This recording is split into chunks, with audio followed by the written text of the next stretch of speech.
To the Super Chennai Conclave, we move right on to our next session, also a panel discussion titled Who Shapes Chennai's Stories and Do They Travel Far Enough to Reflect Its True Potential?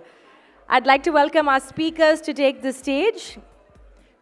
We have a very illustrious panel for you coming up next, starting off with Mr. Arun Ram, resident editor, The Times of India. Can we have a big round of applause? Welcoming Mr. Prem Shankar, Senior Executive Director of Pudhiya Talamurai. Both of them bringing powerful media. I'd like to call upon Ms. Ashoka Varshini, Associate Editor, Tandi TV. Can we have a big round of applause? And our moderator, Ms. Akila Krishnamurthy, independent journalist and arts entrepreneur. Welcome, Akila. How are you? This is quite the panel we have here. So, Akila, over to you.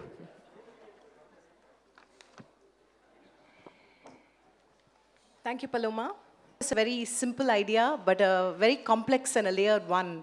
I'd really like to just begin by saying that even though the idea of this really concerns Chennai's collective consciousness, it's also a deeply personal one, and I'll set context as to why. Because I started my career as a journalist in Chennai, writing for national press. And even today, as an independent journalist, when I continue to pitch stories about this city to editors outside Tamil Nadu, I've noticed repeatedly what I've noticed is the frame into which Chennai is often fitted into. When I say I have a story from Chennai, the interest is usually sharpest when it's about cinema or politics or a little bit about classical culture. Those are, of course, rather powerful and important parts of who we are, but they're really only a fraction of who we are in a sense. So the theme of today's discussion, who shapes Chennai's stories and do they really travel far enough to reflect its true potential? You see, Chennai is a global city, right?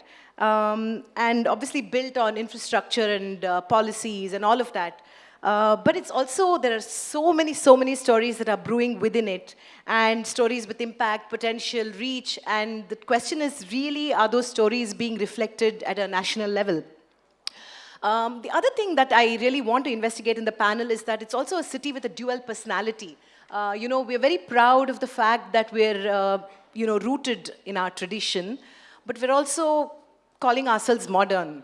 When we meet counterparts from other cities, we're always arguing about how far we've come. So the city itself is in a cusp, so to speak. So if we step out of the ecosystem and ask somebody, what is Chennai known for? The answers we often get are rather narrow. Therefore, I really hope that this discussion will sort of put the spotlight on, are we as media really doing enough to match the pace, the scale, and the diversity of this city's potential? And I hope that we don't only sort of spotlight the notion of coverage, but really also spotlight thought, imagination, and the responsibility that we all, in a sense, hold.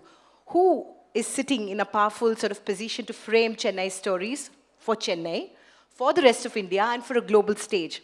And whether we are really willing to widen that frame. I'm going to start off actually with a question to Arun. Arun, as resident editor of a major English daily, you sit really at sort of an intersection of Chennai as a local city and Chennai as a national story. Now, if you were to, for example, let's look at a sort of a hypothetical situation, where if you were to sort of re-edit or reimagine... Question, that is. But then I had an answer that there'll be at least 2 stories of the city on my front page to answer your question. But do I do that, and how often? Very rarely, because of so many factors that dominate, because mostly politics, crime. If you just Google or ChatGPT, ask a question which I did on my way here, which are the stories from Chennai which made global headlines? Most of it are disasters. Exactly. Floods, cyclones, crime. But then you specifically give a prompt asking for which are the human interest stories. Right. Then it comes to the answers are often the common man stories. The the ordinary man and woman trying to do extraordinary things. It could well be the, that Padma, the sanitary worker, who returned 45 sovereigns of gold. Such kind of stories. So I think why our city, or for that matter, any city or the matter, any story doesn't make it to the front pages or probably doesn't fly to Delhi or Bombay or to a farther place, maybe even outside the country, is because I primarily think that I am guilty of it. I, as a representative of journalism, the way in which we tell stories, and there are several factors, of course, to blame ourselves. It's only one aspect of it, because we function under certain unwritten rules which are imposed within journalism as also without.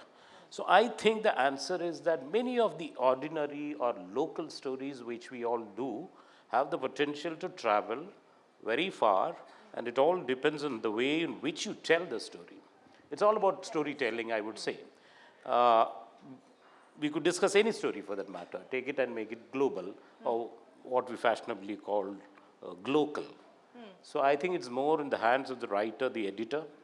I think as editors, we have a bigger responsibility for making stories which are local, which appear to be local, to go global. I think it's more in the presentation part of it. There is always an audience waiting to be told about a good story, and we are never in short supply of good stories, Akhila. Right.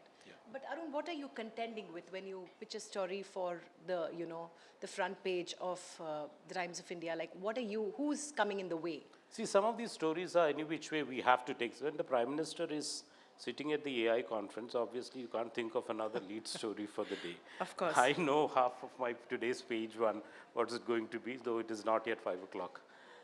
So these are the constraints we do. But then let's talk about stories which we can try and develop into bigger stories and get, this is a constant struggle, be it a newspaper or, as Prem and Sam would tell you, a television channel. It's a constant struggle to get, it's not about local stories. I would say that stories which deserve better presentation and better style, and of course we have to take it that we are responsible. That's why I spoke about storytelling part of it. And if I may elaborate a bit more, won't take more than a minute. I think that is where, especially as a representative of print media, I would say that very proudly, that print has the ability to do it in a much bigger way than, I'm not talking purely digital, multimedia storytelling is different and it's a different animal, a great scope. But compared to television, I think that sometimes even digital storytelling, I feel print has a great opportunity scope, which we are guilty of not having explored enough. I can give you examples of that. Yeah. So I have I've been thinking, thanks to Super Chennai for having me on the panel, because since the day Karthik told me about this, there's been a flood of thoughts that's coming. Like you said, we've been really passionate about the city. We've been really working on getting the stories from the city out. How far was our experience, Pudhiya Thalamurai's experience with telling Chennai stories. We had a show called, we started a show. Basically the premise was that as a television channel, as a regional television channel that talks to a Tamil audience, we were losing out on Chennai audience. And we were trying to figure out why. And the commonsensical thing, the most logical thing to think was, maybe we are not covering Chennai enough. Maybe we're not telling enough Chennai story. As a channel, we are, embroiled in just overall politics and everything. So it so happened, we had a meeting, we had, what we were losing out on was the Chennai audience and the younger audience in Chennai. So, that, the ratings that come every week, sat, analyzed well. Look, we thought the most logical thing to do was to bring in a team of youngsters from each of the departments. And we said, okay, people under 35, under 30 only talk. Rest of the others will shut up. Rest of us will shut up. Tell us ideas. What do you want to see in a Chennai story? So we brainstormed. We arrived at a very nice half-hour show, conceptually. Started working on it. It was a daily half-hour show, around 4 o'clock in the evening. This was around last year. We ran that show. It didn't do well at all. It did nothing in terms of improving the numbers. We were where we were. The numbers in Chennai were where it was. And we scrapped that show with the understanding, with the great learning that Chennai story or Chennai's audience is not only about Chennai. We are talking to an audience that's 40% from rest of Tamil Nadu. we are talking to an audience that has come out, that's come here from various parts of the country and expats. So we are not doing justice by trying to do great stories to a Chennai audience by saying only the Chennai stories. There is suburban Chennai, there is rest of Tamil Nadu. There are great stories to be told from rest of Tamil Nadu. You talk to those 40% who have, I mean, during Pongal, Chennai streets are empty. During Jallikattu, Chennai streets are empty. They're all back in their hometown. These guys talk about their stories. They're proud about their stories. They are truly Chennaiite at heart. But the stories they want to listen to is from that part of the city, through a Chennai's lens. Similarly, so we ran a lot of experiments, and thankfully, touch wood, our Chennai audience has gone up. And these experiments have been on the lines of telling great stories from the rest of Tamil Nadu from the eyes of Chennai. We covered Bihar elections, we covered Mumbai corporation elections. Great response for all this. Prime Minister Modi was coming to Gangaikonda Cholapuram for an event. We told Rajaraja Cholan's story in a very Chennai perspective. Spoke about that thing, fantastic graphics, great response. We realized that the story of Chennai is not Chennai's story. The story of Chennai is rest of Tamil Nadu, rest of the country, rest of the world. So that is from our perspective, from the creators, from the content creators' perspective. I mean, that's the term everybody uses now. So, but as a journalist perspective, this is how this was a learning curve for us. But from the audience's perspective, I think what's missing is, like, for exactly what you said, Akila, in the beginning, in your opening address, where you said, how much does the Chennai story sell? I was talking to somebody from a national channel yesterday, and he's my colleague now. He had quit and he joined us, and he was telling he was the head of production on a national channel, and it took 72 hours for the assignment team that gets all the input from different to tell them that, hey, Chennai is flooding, and let's do a story on Chennai's floods. 3 days it took Delhi to realize. I don't know, maybe NDTV or the others did a good job. But this channel that this guy represents, I don't want to tell the channel's name, he said it took 72 hours for us to know that Chennai was flooding, and it was a bad one. And then one of the top anchors came here and started his show with an apology, apparently, that we are sorry we got this late. That's the attitude. It's Chennai, it rains, okay, it's fine. That has to change from the audience perspective. So as storytellers, I think I think so. I think we were barking up the wrong tree. As people who receive this, I think we have to create a curiosity about Chennai. We have to create that sort of demand, and then make our supply even more, good quality. Thank you, Prem, for that. Yeah. So what I'm taking back is really the way we look at Chennai, but also the way I firmly believe that if we keep focusing only on the negatives, it can be scams, it can be civic issues, our coverage and reportage could be lopsided. I always believe it's important for national media to also focus on the nice things happening so that people get motivated, people get inspired, so that there's nothing but negativity on TV, that kind of a thing.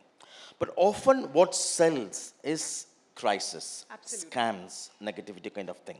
But Tamil Nadu has a different kind of an issue. We are often interested to showcase Chennai, but the newsmakers are not willing to speak.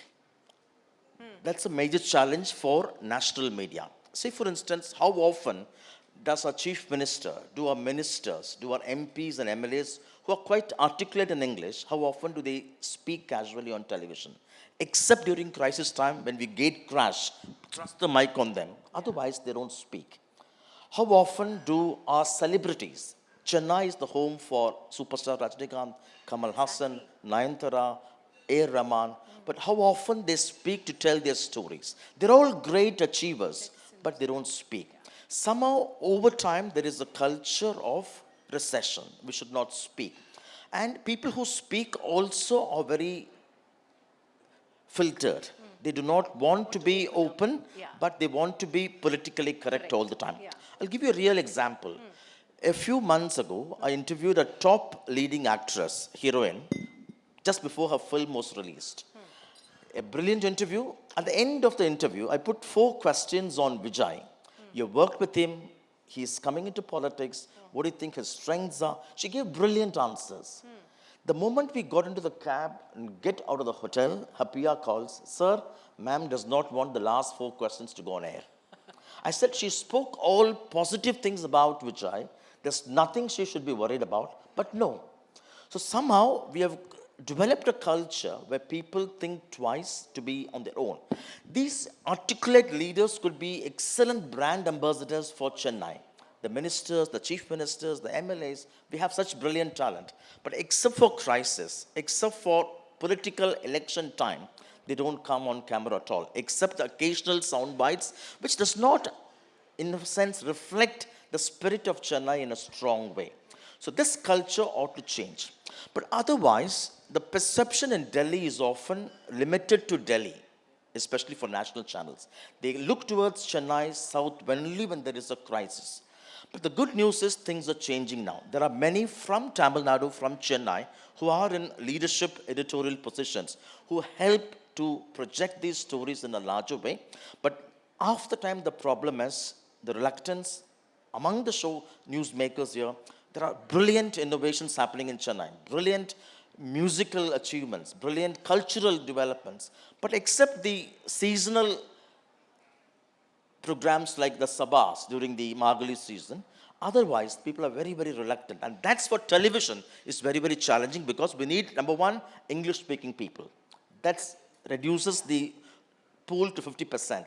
And then people who are willing to come on camera and speak. That makes it a challenge. Even if we have to push something to showcase Chennai better, half the time the newsmakers themselves are not willing. No, that's such a great point that you touched upon. Because just yesterday I was telling someone that I was going to be moderating this panel, and the first thing that she said was, it's, Chennai as a city, we Chennaiites are so always underplaying, our strengths. We're always trying to, I used to, write for, report from Chennai for a magazine called India Today Home. And, they would say, bring a, feature a home with a swimming pool and stuff, and everywhere, Bangalore, Delhi, Pune, everyone. Because I'm going to go and tell all my friends, na enna madri panel irna theriyuma, so many senior editors, and I'm there on this panel. So thank you for having me. So what is one story? I'll just come to that. I just wanted to make 2-3 quick points. Because I'm so used to asking questions, it is this, I am questioning the premise itself of what we are talking about as to how far Chennai stories need to travel. So we kind of, that makes us kind of look at this whole thing through the lens of a story is great, or a Chennai story needs to be on national media or international media in order to make noise or, be heard and all of those things, which is often not true. Because if you are looking at, for example, a civic problem of Chennai, it really does not have to reach the international media for it to get coverage. As long as your Chennai mayor is able to see the story, or if your MLA is able to see the story, or if the people who matter are able to see the story and make that change, then that is a good enough story, in my opinion. So we don't really have to go far as much as we need to go deep, and as much as we need to make more impact. I think is what matters more in journalism, rather than how viral your story has really gone. So that is one thing I just wanted to put out there. So coming back to what is one good story that I think that Tamil media covers really well is, I really don't think there is anything like that, to be very honest. Because I do think whether it is print or Tamil media or English media or any of these, we do try our best to kind of fit in these city stories into all that political hullabaloo that's happening, and like Arun sir said, that we really have to say, and which are very important, to be honest. So we try and kind of fit in all these stories as much as we can. I'm sure all of us are doing our best to do that. But who is actually saying this more effectively, in my opinion, today, I think when we're talking, especially in this context of how far stories travel, I really don't think it's in our hands anymore. As a collective unit of newsroom, 4 different newsrooms here, I don't think we really decide how far a story travels. The only thing that we can do is possibly make our best editorial judgment and pick the right story and give it the right kind of space and coverage, and make sure all voices are there in that story. But really, let's think about what takes a story far today is the digital medium. It's people, their voices, how much that story connects with people. If there is one story about one park, I think it came in Times of India, of how walkers were not allowed in the Tolkapir Punga. That was a hyper local small story of one area of Chennai. But look at the virality that it achieved and the number of people that spoke about it. So I'm not even sure if Arun sir was thinking, oh, this story will go international when he was editing that piece. So I'm not really sure. So there are.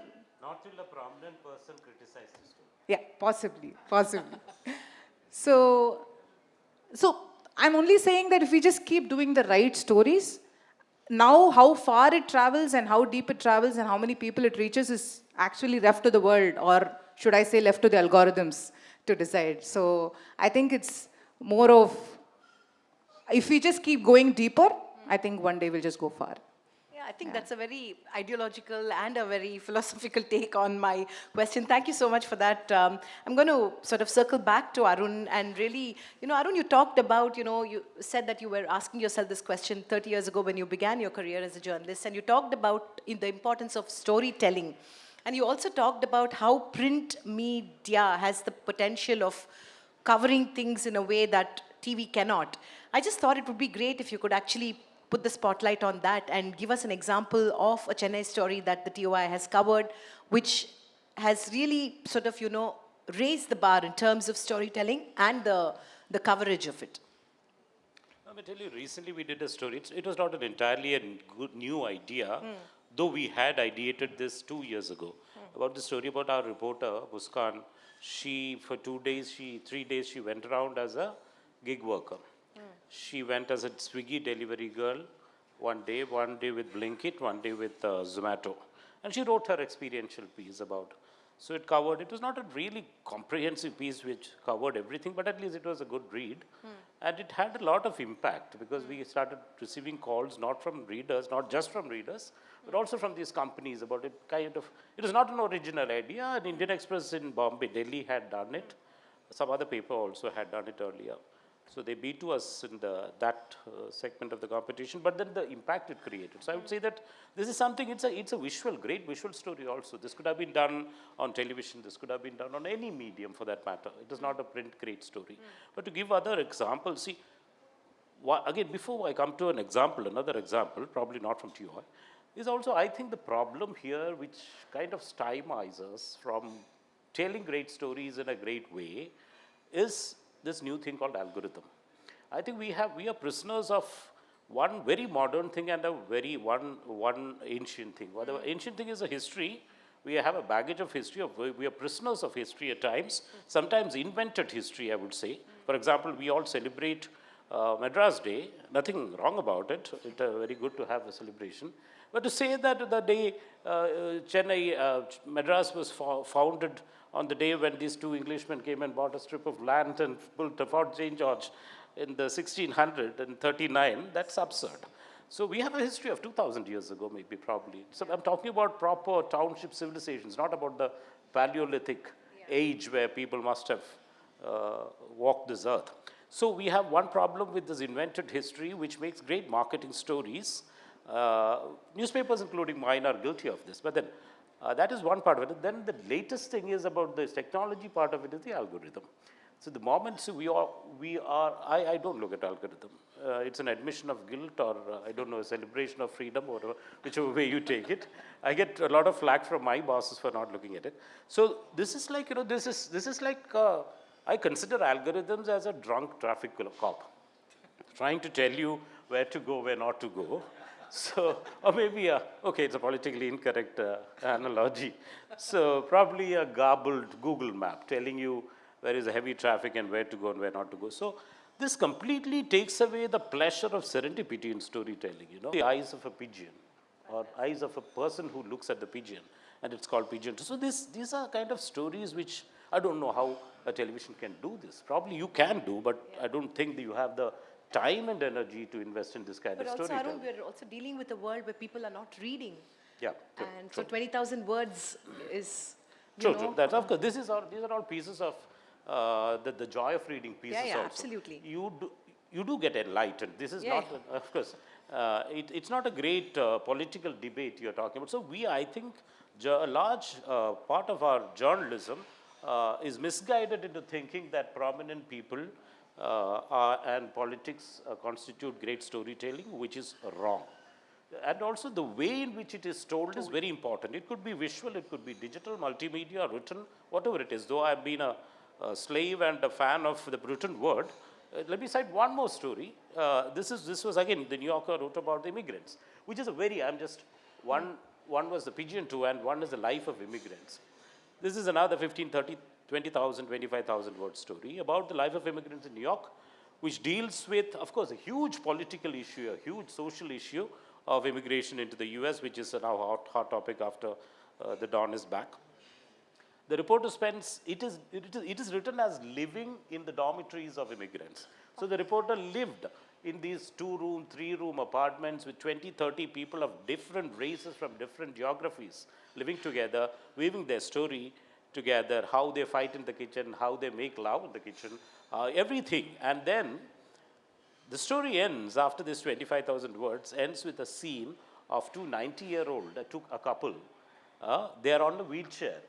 They are immigrants from Africa, and two immigrants from Mexico, nurses, are pushing the wheelchair down to the pavement at the Central Park, and something like this, the writer says at the end of it, this has been their ritual. At the end of the twilight years, they don't know whether they'll see another sunrise. The 92-year-old man and the 90-year-old woman, the wife, they sit looking at the life passing by. And the writer says, I've never seen them talk to each other.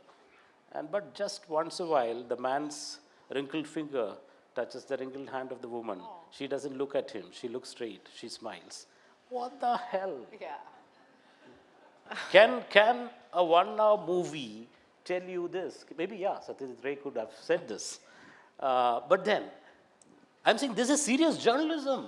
I'm not talking about trivializing. I'm not talking about storytelling of a different thing. I'm talking about serious journalism, talking about millions of people dying a life in the US away from their homeland because they don't have another go. We're talking about immigration, we're talking about Trump, we're talking about politics, but through these beautiful soft words. Right. I think I'm a fan of storytelling because of that. Fantastic. Thank you so much, Arun. So, I'm sort of going to continue, segue into, I had something else to ask you, but I'm going to take off from what Arun said. It's really, are we in a certain way underestimating the Chennai, the reader or the Chennai viewer? You talked about how you invited these younger than 35 years to tell you what kind of stories Chennai would like to watch, and that didn't work. I really want to understand, are we reading our audience well enough? I think, yeah, it's about demand and supply.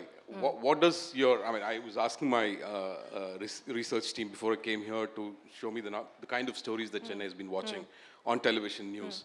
And mostly it was politics, it was disaster, it was, some tragic incident. That's when the viewership spiked. And there was no spike when we'd done, like I told you, either a Chennai story or something that's, smart about, or infrastructural issues or something like that. Somehow, I think, I'd probably twist that question around and say, are we, pointing fingers at our own profession, are we looking at people the way we should? The wonderful story that Arun was talking about in the New Yorker reminded me of something. When we were college-going kids, a couple of my classmates are here, for us, there was a place called Moonrakers in Mahabalipuram, right? It's like the landmark, and if you've been there, you're like, you're a happening dude, right? So we used to go there, and then it's been 30 years now after college, but we still happen to go there, meet the same guys there. There's a guy called Vivek. He helps me park my car. From there, he's there till I finish ordering and then leave. One day I find a story in Wall Street Journal. There's a story about that same Vivek in Moonrakers. There's a story in Wall Street Journal about him. Wow. A brilliant story. I can imagine. It was about a feud between him and his brother, who's got another shop opposite him and a restaurant opposite him called Moonwalkers. And they compared that to the Ambani brothers feud, and they took that story somewhere else. Are we seeing these stories, right? Yeah. I know that guy for 30 years. I called him, I said, "Boss, you're on Wall Street Journal." He's like, "Enna sir, enna pandrathu." So he's like, goes perfectly with the title of this session. Are we looking at our stories right? I brought this book. Thanks, Karthik. Every time somebody invites me to a panel discussion, I end up reading a book. This is, I don't know, how many of us know Girish Mathrubootham? I think I'm asking the wrong audience. I think everybody knows, right? Oh, okay. There are some people who don't know. Girish Mathrubootham, Chennai boy. Actually, he's from Trichy. but his formative ages are, this book is written by Pankaj Mishra, a former colleague of mine. How many of you know Pankaj Mishra? Okay, very few know the storyteller. But so, anyway, so beautifully told story. Pankaj is a great writer. Girish Matrabudam is a story, he should be a household name in Chennai. Absolutely. He's a Chennai lad. He stayed in Triplicane's mansions and Westmoreland's mansions. He took his first office in Keel Kattalai, 700 square feet office. He now is the first SaaS company that's listed in NASDAQ. It's $10 billion worth, insane. right? This is the story that should be, he's a Chennai boy, right? And he tells about how he suffered going, leaving Chennai to go back to the US after he already went to the US, came back because he just couldn't leave Chennai. His heart was always in Chennai. It still is, that's what the book says, that's what Pankaj says. So these are the stories that we're missing, I think, you know, and somehow I don't know what traction I will get. I mean, Ashoka, you tell me. I mean, if I do a Girish Matrabudam story on Pudhiya Thalamarai or on Tandi TV, how much of a traction it's going to get? My bosses are going to tell me, why are you wasting time here? Who wants to know about this guy? Where is Vijay, right? So that's the problem. So we are not looking at these stories, and the way Arun was narrating that story, right? That's so beautifully written. I have people write so well, Tamil, such good Tamil we can write. They can write it even more enduring. But the point is, do we have the space to air these stories? No, we don't. And is there a hunger for these stories? No. Right. And like I said, most of the panelists agreed, the digital space is where things probably has a formative space. But unfortunately, my medium, the television medium that I represent, the vernacular space that Ashoka and I represent, is one of the most powerful spaces. And I would love to tell these stories there. Absolutely. But sorry, we don't have the hunger. We don't have the reason to put it out there, right? There is no traction. It's not giving some story like this or Vivek's story airtime in Chennai would mean that you're robbing off something else which would have got you more ratings, which would have got you more eyeballs, which would have got you more revenue, right? So this dynamics will probably change when, I don't know, it's, my thing is, like, getting down to the complete bare bottom of this issue, I think Chennai has to be a much richer city. Just like in personalities, rich people, we all look at, oh, look at that guy, how rich he is. Similarly, Chennai will be seen as a city when it starts creating more wealth, when there's more money in the city. If you look at the per capita for all the metros, Chennai, I think, doesn't even feature in the top 10. Right. There's Hyderabad there, there's Bangalore there's obviously Bombay. Bombay is number one. Unless we create enough wealth, unless we create the kind of, this is why I'm saying Girish Matrabudam's company, he writes in his book saying a guy 10 years back who was worth 10 lakh, he was earning 10 lakh per annum, is now worth 25 crores. Now, if that is the kind of wealth he is able to create, this is the story we should be telling. These are the people we need to be cultivating in this city. Unfortunately, we are not seen as the IT cities, although this guy has created the first SaaS company which is listed in NASDAQ. We are not seen as the IT hub. We are not seen as the SaaS capital. That's where we are going wrong in positioning. And I think initially coming down to the bare bottom of things, you need to create more wealth. And wealth creation comes through infrastructure, comes through health, education, the whole, the thing, standard politics, corporate jobs. Unless we create all this, we are not going to have the luxury of creating an audience that will sit back and watch a nice story. Ashoka, would you like to respond to that? Because in many ways it sort of concerns. Yeah, no, I do resonate a lot with a lot of what Prem sir said. And when Arun sir was just talking about that story in New York Times, my only thought was, gosh, I wish I had the time to read 20,000 words. Like really. Because honestly, I think, like he was saying, we're constantly running behind something in television newsrooms. Most often we don't know what, but we are running behind something. And I think what I do agree with Arun sir also when he said that print has the kind of luxury to do a lot more of these deep dive stories. I did read that story of that of the girl who did it with the gig worker story. I really wish my reporter had 2 days of time to go out and be a gig worker. I'm sure Prem sir's reporter also doesn't have the time because we're constantly chasing, and it's election season, so we're constantly chasing some politician or somebody or Vijay, like he said, we're behind somebody. So it also comes down to when he said that Chennai has to be a richer city. I wish we were also richer people and our organizations were richer to kind of do this. But I mean, it all comes down to resources at the end of the day. So, I mean, just the way we have our minister sitting with us here, hello, sir. So, just the way it is for the government, right? So, you kind of have to make the best use of the resources that you have. If I only have 10 reporters in the city and I have to assign one reporter to one political party, I'm done with 10. So I mean, so these are probably like the practical constraints of how, and because we are in television, more often than not, what is a good journalistic story often doesn't make good television. So we are often, thank you. So we are often grappling between the two and trying to say, should we tell the good story or should we tell the one that gets us better ratings? So, yeah. It's a great point. Yeah. At a point here, I think we don't invest enough time to think whether a story for the print works for television and vice versa. We don't have the time because we are in this autopilot mode, I think. You know, when we say that we are too busy to read 20,000 words, we mean to say that we are too busy inventing stories so that we don't have the time to discover stories. Simple as that. Sure. I just want to ask Sam one last question because we're running out of time. Is really, do you see the possibility of some sort of a collaboration across media in a way that we can really, amplify Chennai's, It does narrative? happen. It in does that happen sense? already. Sometimes we pick up stories from print, they pick up Right. stories from television. Right. But I have a slightly different view on supply demand, what Prem had shared. That's a wrong way to look at because editors are responsible people. You have to set the bar high to make sure what your readers, your viewers have interested you. A big thank you to our entire panel.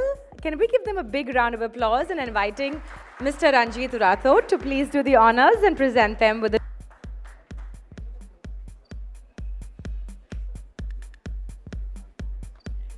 starting off with Mr. Arun Ram, resident editor, The Times of India.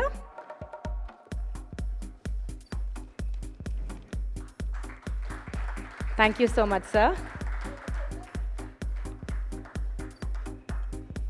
Mr. Prem Shankar, Senior Executive Director, Pudhiya Talamurai.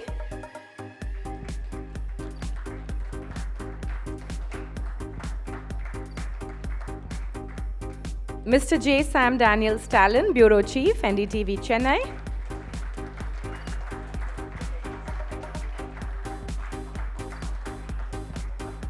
And Ms. Ashoka Varshini, Associate Editor, Tandi TV.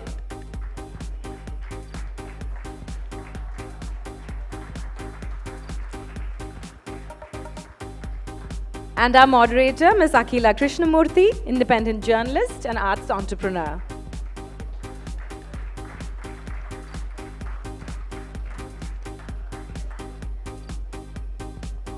Thank you so much. We'll have a group photograph, Akila, before we have you all step down.